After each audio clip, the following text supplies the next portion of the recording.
बिस्मिल्लाहिर्रहमानिर्रहीम। अस्सलाम वालेकुम। मैं यकूब बलोच, आप देख रहे हो मेरा YouTube channel Yakub Khan technical solar system. तो फ्रेंड्स, VFDINVT में OU3 और OU3 OC3 ये दोनों फॉल्ट क्यों आते हैं और किस वजह से आता है और इनके आने की क्या वजूहात हो सकती है और इन्हें कैसे हल करना है, बताते हैं आपको इसी वीडियो में। वीडियो स्टार्ट करने से पहले तमाम दोस्तों से गुजारिश है कि मेरे यूट्यूब चैनल को सब्सक्राइब कर दें। जिन्होंने सब्सक्राइब किया हुआ है उनका भी दिल से शुक्रिया, जिन्होंने नहीं किया वो भी सब्सक्राइब कर दें, उनकी मेहरबानी होगी। तो फ्रेंड्स, VFDINVT सीखने के लिए मेरे चैनल को सब्सक्राइब लाजमी करें। एक हर रोज़ ऐसी वीडियो आपको मिलती रहेगी। तो फ्रेंड्स, वीडियो करते हैं start. OU3 fault over volt fault है। जब हमारे सोलर पैनल से वोल्ट ज़्यादा आ रहे होते हैं तब OU3 फॉल्ट आता है और इसे कैसे ठीक करना है। आपने प्रोग्राम में जाना है, फिर आपने PB में जाना है इन एरो की मदद से। ये PE आ गया, फिर आपने करना है डेटा इंटर, फिर भी आपने करना है डेटा इंटर। तो फ्रेंड्स, इधर कोड लगता है 40721, तो आपने वो कोड लगा देना है 40721। तो फ्रेंड्स, आप फिर करना है डेटा इंटर। तो ये PE पैरामीटर ओपन हो गया। फिर हमने जाना है PE07 में OU3 फॉल्ट ठीक करने के लिए, फिर करना है डेटा इंटर।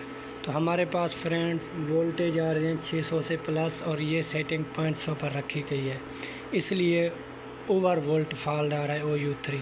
तो हमने इसे 800 पर रखना है, फिर करना है डेटा इंटर, फिर आ जाना है हमने फुल बैक।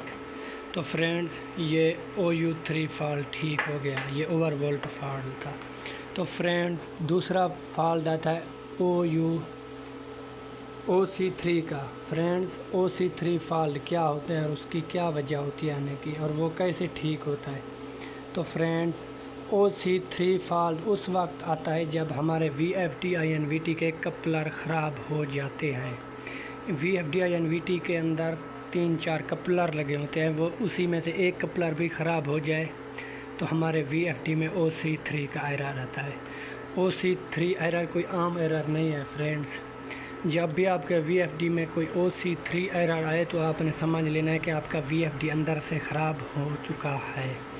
तो OC3 एरर को ठीक करने के लिए आपने VFD अपने को मैकेनिकल के पास ले जाना है, एक सेटिंग कर लेनी है। अगर ठीक हो जाए तो ठीक हो जाएगा, नहीं तो वो उसके अंदर का मसला होता है। तो फ्रेंड्स, आपने PE में जाना है दोबारा OC3 एरर को ठीक करने के लिए। इधर वही 40721 कोड लगाना है।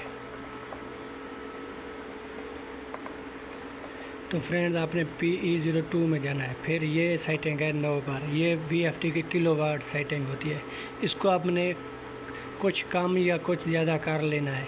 फिर देखना है कि OC3 फॉल्ट ठीक हुआ कि नहीं। अगर ना ठीक हो तो फिर आपने समझ लेना है कि आपका VFD अंदर से ख़राब हो चुका है।